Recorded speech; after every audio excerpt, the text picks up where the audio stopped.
suppose thinking about what Martin was saying this morning, I probably sit somewhere between the curmudgeon and also the pro-MOOC. And I just wanted to have a sort of quick reflection on some of the history and some of the narrative of MOOCs. So a personal reflection. So in 2008, for obvious reasons, I was being kept awake a lot at night. And in 2008, there was basically a choice late at night of watching shopping channels, or could I delve into this new thing called CCK08, which was one of the first MOOCs, or in fact, the first MOOC. Choices, choices. So I delved in, and when we delved in, the whole issue of MOOCs was that there was a lot of learning technologists on this course, and everybody was kind of asking questions. That's not going to work. Okay, so what the issue was is when we did the first MOOC, it was actually learning was paramount in that experience, and we were talking about learning. In fact, nobody was really that interested in what MOOC was as a delivery concept. It was about connectivism and looking at different learning methodologies and trying out new things. It was very much an experiment. But this is a problem going on after somebody that uses the same pictures. But what came after that I find really fascinating, because there became this apocalypse, avalanche, storm narrative of change across the spectrum. And it's interesting to just look at that. You know, out came Sebastian Thrun, and he said, you know, innovation is going to disrupt this space, and Martin sort of carried on this morning. And, you know, everywhere was around, there was MOOC hysteria, and everybody started panicking, oh, we've got to get a MOOC, have you got a MOOC? And it reminded me of that, if people remember that scene in The Young Ones, have we got a video? And then everybody was saying, we've got to have a MOOC, we've got to have a MOOC. But it all seemed over so quick, because as we know, a lot of activity was happening before that first MOOC in the world of open education, in the world of online education, and it all kind of went quiet for a while as we went down this MOOC timeline over the last 4 or 5 years. Or to look at it in another way, we are going through the hype cycle, and what's starting to happen is obviously we are getting aspects of the trough of disillusionment, which is really what's important, because as you come out of that, that's when we start looking at what does work.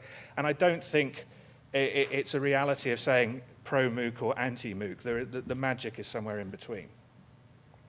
And we've been here before. I went back to read David Noble's Digital Diploma Mills, and if we look there, he was saying exactly the same thing, the same narrative before MOOCs ever came along.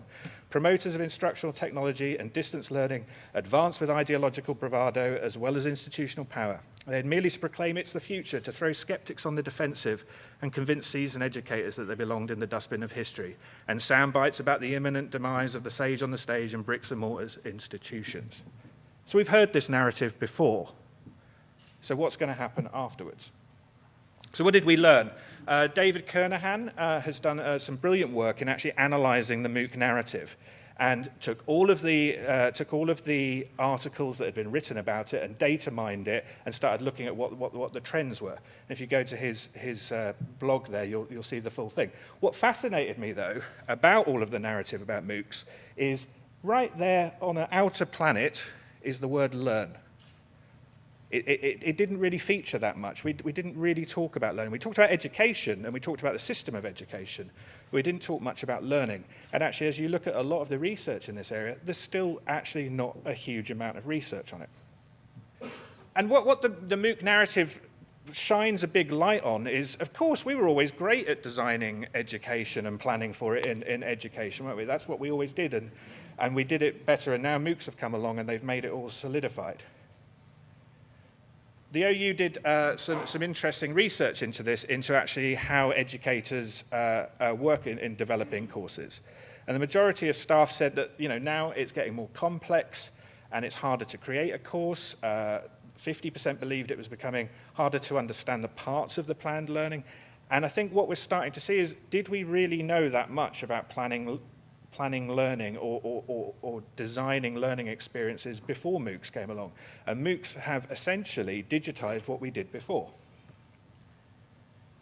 So anyway, pedagogy. We haven't done a lot of work in terms of looking at MOOCs through a learning design lens, and I'm a big advocate of the work that is done at the OU in terms of learning design and the work that they did with JISC. And there is actually some research going on at the moment with Martin Weller from the OU, who is actually taking MOOCs and looking at them retrospectively through a learning design lens.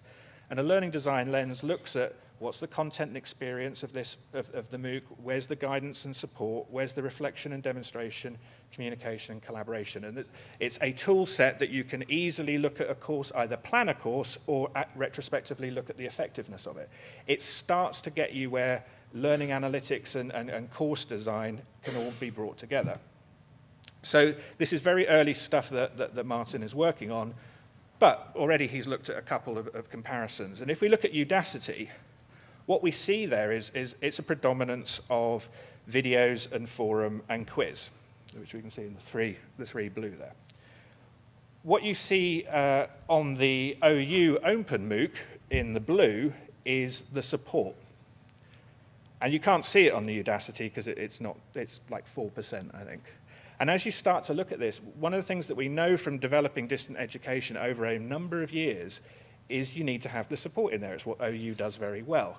And it's something that is sadly missing, which may then lead us towards some of the completion rates, etc. So we've still got what Bloom's called the 2 sigma problem, which is the search for a method of group instruction that is effective as one-to-one tutoring. And Diane Laurelad talked about this last time. Yes, the benefits of shifting to online, you have certain costs which are smaller. The fixed costs over larger numbers helps. But you still have the cost of commenting, advising, and supporting. So how do you do that? And essentially, I suppose my issue with a lot of XMOOCs is, isn't this still this? What have we learned? How are we progressing? The technology isn't about it. And when we look about longitudinal studies of education and of pedagogy in higher education, it's worth reading Academically Adrift by Aram and Roshko, where they found 45% of students did not demonstrate any significant improvement in learning.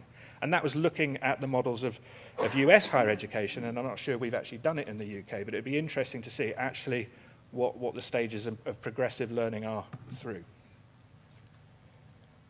And if we look back at Salyo, we've got to start looking at that it does not follow from a mere introduction of technologies that we're going to change education. That's not the issue. It's one of the issues, but it's not the only issue. We have to think about how we have metaphorical construction of learning, or how do we plan it, how do we visualize it, and how do we utilize it. So I just wanted to quickly look at the completion rate headlines. So this is some work that's ongoing with Katie Jordan. Do enrollment numbers relate to completers? Yes. The more people who enroll, the lower percentage who complete. That's obviously a numbers game and is to be expected. But we say, oh, but enrollment and completion isn't important. Activity is important. There's a negative correlation between the number of active users and the percentage who complete. So it's not the activity that necessarily leads to completion either. University reputation has no effect on completion rates. Some people think, well, if it's a MOOC from a reputable university, that will mean people will stay the course. The data's showing it doesn't. Does the course length have an impact on completion? And it's yes. The longer the course, the lower the percentage of people who see it through. And I link later to a presentation, a brilliant blog post that was written yesterday about motivation dynamics of a MOOC learner. And I think that's where we've got to start looking. So certification and prior learning headlines. 5% of registrants earned a certificate of completion. That's quite a low percentage. 35% never viewed any of the course materials. 54% who explored at least half of the course content earned a certificate of completion. Now, I think part of the MOOC phenomenon, I find this myself as a MOOC learner, is we learn to be good students. We know how to play the game. Put some forum posts in, I'm progressing, answer something, look at something. Am I engaging in the learning and so forth? I don't think we know enough about our own learning experience or motivation there. What also I find interesting is 60% of all registrants already held a bachelor's degree or higher. So is this the great answer to undergraduate education if 66% of people already have a degree? And 74% of those who earned a certificate of completion, So motivation dynamics, and this goes back to learning design, is we need to start getting the design of our learning better to actually really tap into motivational dynamics of learners. And how do we get that mixing from the anxiety of being too high and boredom of too low? It's something that game designers use a lot in the way that they build in motivational dynamics of games, and it's wondering what the questions are that we can learn from that in terms of motivational dynamics for learning. Just want to quickly look at the numbers, though, as well, of the future of MOOCs. So at the moment, I think it's roughly estimated that it costs $50,000 to run or produce a MOOC as a partner institution for Coursera. In mid-2012, VC funding round for Coursera was $22 million. 2013, this summer, they asked for another funding round of $40 million. If you know anything about startups, you'll know you don't generally dilute the shares unless you need the money. So what that does is it tells us something quite interesting. That means Coursera's burn rate, as in the cash it burns up, is about 1.5 to 2 million a month. And their main revenue stream is about 1 million in the first 3 quarters in 2013. So an expenditure of 1.5 to 2 million a month, income 100K per month.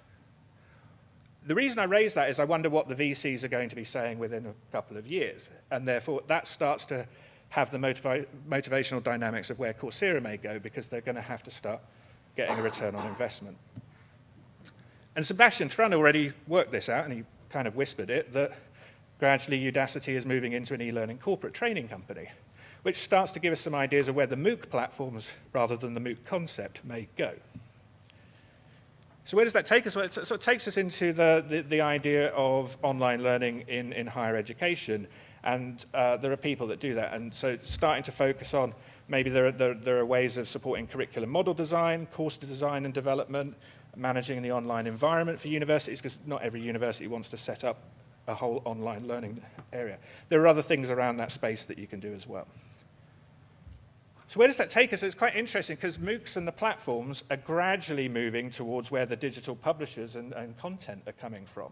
And I think they're actually going to meet in the middle. So you're going to start having publishers are starting to work on interaction and assessment from replicable content. They're looking at turning their content into digital native content and starting to move towards universities. And MOOCs and platforms are sort of moving the other way and saying, how can they bring those two together? When you start to put a layer of learning analytics and adaptive personalization tools, which I think is where Coursera and the like will go, because of the data sets they have, they can start showing interesting things in terms of analytics and personalization.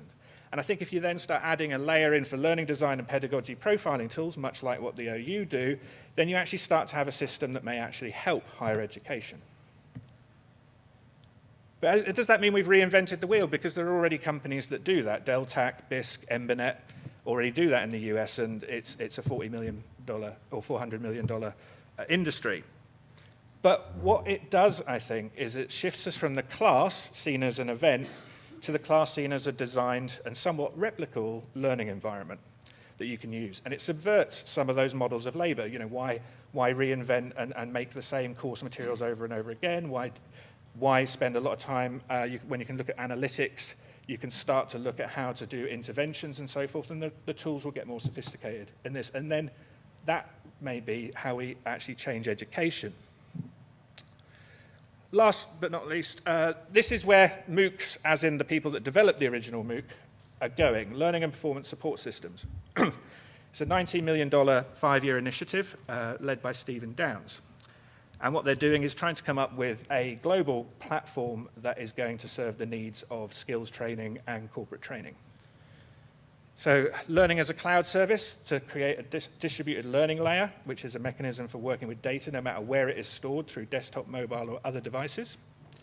A resource repository, so the idea of creating training resources, learning resources from multiple content providers, and also bringing in data from workplace and plant instrumentation or market information to help develop people. Personal learning records, so the idea of tin can APIs and so forth are coming in, and if we can start getting to a point where people can keep their learning records rather than in a portfolio or as a certificate, and that can start, you've got lifelong learning that goes from university into work and so forth. Automated competence development and recognition, so systems that will look at how to assess somebody's competence and recognition, and also personal learning assistance. If you read the marketization of higher education, since post-92, we've steadily been going towards turning the student into a consumer. We've steadily been promoting higher education as the route to employability, so we've got to deliver on that. We can't go back and just say it's purely about academics. And companies are getting a lot more sophisticated in the way they have metrics about how individuals perform and the skills that they have and so forth. And that data is going to get more and more surfaced and used. And universities can fit into that very well, but you're going to have the systems to do it. Lastly, I still reflect on my own online learning journey. I'm doing 3 at the moment. I particularly like Curator's MOOCs because they're not time-based courses. They're actually level-based courses, and you have to work through and you have to attain a certain level before you can go on to the next level. And I think there's some very interesting stuff there in terms of motivational dynamics for why people do courses. The Add One Challenge is not really a MOOC, but it's about 500 people coming together and all learning a language together. I'm learning Norwegian at the moment, and we all work online. We all help each other. We have feedback mechanisms, and we also have analytics for how we're progressing, and we have no tutors. There are no tutors involved. Law Without Walls is an online program where, once again, it's not a MOOC, but it's a collection of people who are studying about innovation in law. I just did the kickoff session online at the weekend where we actually spent all of our time live together on Adobe Connect, and it was really interesting to give projects to students who are all based in different countries in the world and ask them to pull together a collaborative project in 20 minutes and come back and do a presentation live together in the Ignite presentation format. There are different models that can be played with, and there are things that can be extensions to what we do, and I think we should not just focus on MOOCs. Thank you.